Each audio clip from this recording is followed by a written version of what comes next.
Hidesaburo Ueno levde ensam i ett litet hus nära universitetet i Tokyo. Varje morgon drack han sitt te, läste tidningen och såg ut genom fönstret. En dag besökte han en vän som bodde utanför staden. Där fick han syn på några valpar som sprang runt i trädgården.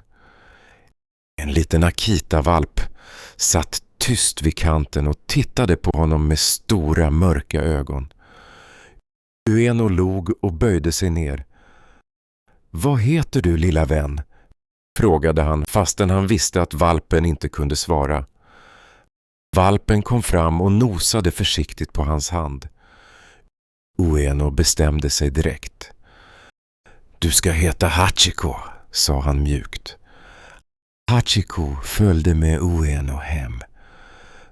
De första dagarna var allt nytt för den lilla hunden. Han undersökte varje hörn i huset och somnade ofta nära Uenos fötter i vardagsrummet.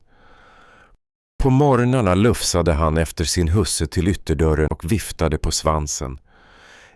Efter några veckor började Ueno och Hachiko få en daglig rutin. Varje morgon gick Ueno till stationen i Shibuya för att åka till sitt arbete på universitetet. Hachiko följde alltid med steg för steg. När Ueno gick in på stationen satte Hachiko sig vid ingången. Han tittade länge efter sin husse tills han försvann i mängden. Under dagen låg Hachiko i skuggan intill stationen. Ibland reste han sig och sträckte på benen. Några förbipasserande log åt honom. Barn ville klappa honom ibland, men han väntade mest tyst. Varje eftermiddag, precis innan tiden då tåget från universitetet kom, vaknade Hachiko till. Han ställde sig upp, skakade på pälsen och höll utkik. När dörrarna öppnades sökte han med blicken efter Ueno. Så fort han såg sin husse sprang han fram med viftande svans. Ueno klappade honom alltid på huvudet och sa: "Min fina Hachiko, du väntar alltid på mig." På vägen hem gick de långsamt tillsammans med Hachiko bredvid Ueno på trottoaren. Ibland kom människor fram. "Han är en vacker hund", sa någon. Ueno log och svarade: "Ja, han är också väldigt lojal." Deras dagar fortsatte så, dag efter dag. Passagerare på stationen kände igen den lilla hunden som väntade så troget. En äldre dam kom ofta fram till Hachiko och gav honom en riskaka. En kioskägare klappade honom ibland på ryggen och sa: "Duktig pojke." Hachiko lärde sig att känna igen ljudet på tåget och alla dofterna på stationen. Han lärde sig också att Ueno alltid kom tillbaka varje gång och han väntade alltid på samma plats i solsken eller regn. En morgon när Hachiko följde Ueno till stationen var allt som vanligt. Ueno satte sig på bänken och klappade sin hund. "Vi ses ikväll, Hachiko", sa han vänligt innan han gick mot tåget. Hachiko satte sig vid stationens ingång som han alltid gjorde och såg hur husse försvann bland människorna. Timmarna gick långsamt. Hachiko låg i skuggan nära stationen och hörde solet från butikerna. Han reste sig ibland för att spana efter Ueno, men såg honom inte. När eftermiddagståget kom lyfte Hachiko huvudet. Dörrarna öppnades och passagerare började komma ut. Hachiko reste sig snabbt upp, viftade på svansen och letade med blicken efter ansiktet han kände igen. Men Ueno kom inte ut. Hachiko stod stilla och såg sig förvirrad omkring. Dörrarna stängdes igen, tåget åkte iväg och stationen blev lugnare. Han satte sig, väntade en stund till, men Ueno dök inte upp. Det blev kyligare och lamporna tändes i fönstren. En stationsarbetare gick förbi och nickade mot Hachiko. "Väntar du på någon, lilla vän?" sa han lågt. Hachiko låg kvar, tyst, med öronen spetsade. Nästa morgon gick Hachiko åter till stationen. Han satte sig på samma plats som alltid och väntade. Ueno kom inte. På kvällen gick han sakta hem, men nästa dag kom han tillbaka igen. Så fortsatte det, dag efter dag. Efter några dagar började folk lägga märke till honom. En äldre kvinna stannade upp och såg på Hachiko. Var det inte du som brukade vänta på professorn? Frågade hon. Hachiko svarade inte, utan fortsatt spana bort mot tågdörrarna. En man i kostym gav honom en liten kaka på väg till arbetet. Stackars hund, mumlade han. Stationsarbetaren satte sig bredvid Hachiko varje kväll när tågen tystnat.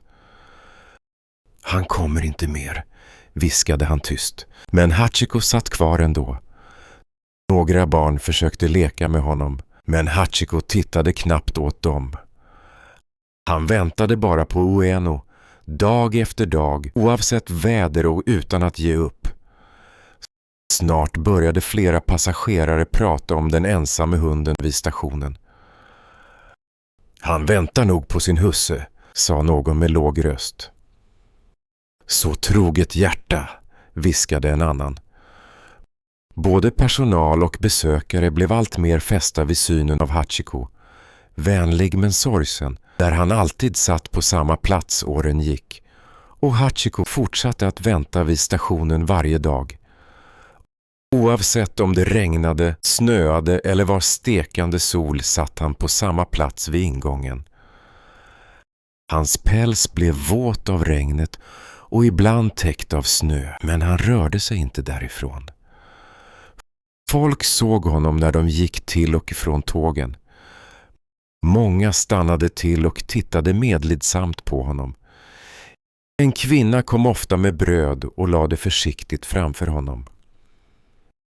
Ät lite, du ser trött ut, sa hon tyst. Hachiko åt långsamt och såg mot perrongen. En man som arbetade i kiosken brukade ge honom vatten på en gammal tallrik. Efter ett tag började fler och fler ta med något till Hachiko. En pojke lämnade några fiskkex och en äldre herre i hatt räckte honom ett ägg då och då.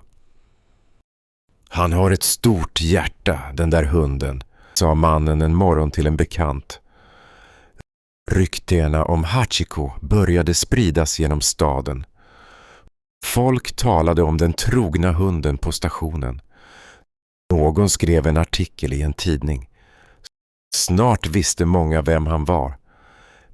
Människor kom ända från andra delar av Tokyo för att se hunden som väntade på sin ägare. Några tog bilder och försökte locka honom därifrån, men Hachiko satt alltid kvar. Han såg med sina stora bruna ögon på folket, men mest såg han mot de tåg som kom och gick. Stationspersonalen blev vana vid hans närvaro. De satte ibland upp ett litet tak av kartong för att skydda honom mot regnet. Han ska inte behöva frysa, sa en ung kvinna medan hon borstade bort snö från hans rygg en kall morgon. På sommaren gav någon honom skugga med ett paraply. Folk i området började se honom som en skyddsängel eller vän. De hjälpte varandra att ta hand om honom. Det skapade en slags gemenskap bland dem. Men Hachiko ville bara vänta på Ueno.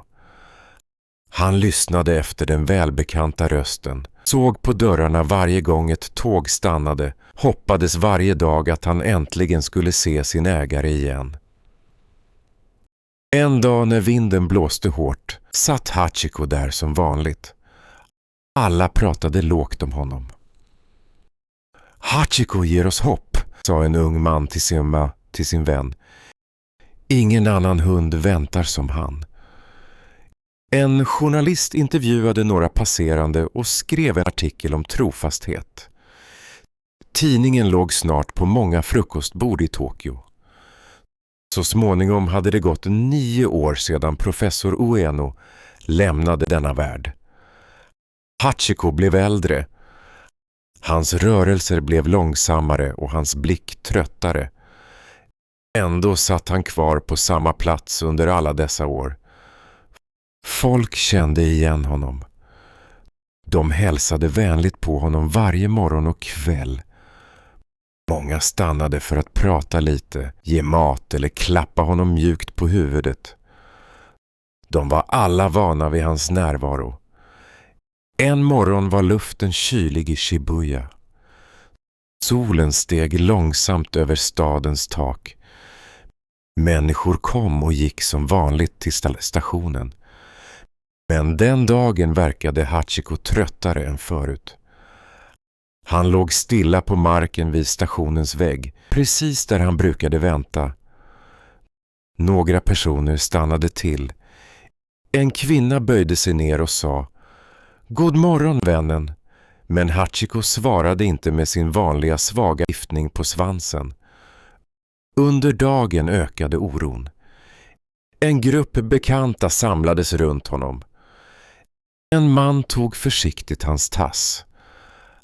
Han märkte att Hachiko inte längre andades. Det blev tyst runt om. Någon började gråta. En äldre kvinna viskade: "Han väntade hela sitt liv." Alla sänkte huvudet. Nyheten om Hachikos död spreds snabbt i staden. Folk som kände honom blev ledsna. Barn la blommor vid hans plats. Vuxna stod tysta i små grupper. Vissa slöt ögonen för att hedra honom. Dagarna gick, men tomrummet efter Hachiko kändes hos många. Människor började prata om hur man kunde visa honom respekt. Någon föreslog att man skulle göra en staty. Flera tyckte att det var en god idé. De samlade pengar tillsammans. En konstnär fick i uppdrag att göra en staty av brons. Han arbetade länge för att fånga hundens blick och vänta i hans hållning. När statyn stod färdig samlades en stor folkmassa vid stationen. Många hade aldrig träffat Hachiko, men alla visste vem han var. Det blev en ceremoni. Någon talade om vänskap och trofasthet. Någon annan tände ett ljus. Statyn placerades på exakt samma plats där Hachiko alltid väntade på sin ägare. Folk kom fram en efter en och la sin hand mot statyn. Vissa bugade sig, andra log eller slöt ögonen i tyst tacksamhet. Åren gick, men statyn stannade kvar. Barn lärde sig berättelsen om Hachiko från sina föräldrar. Turister tog bilder. Pendlarna i Shibuya saktade in stegen vid statyn varje morgon. Vissa la blommor, andra stannade bara en stund.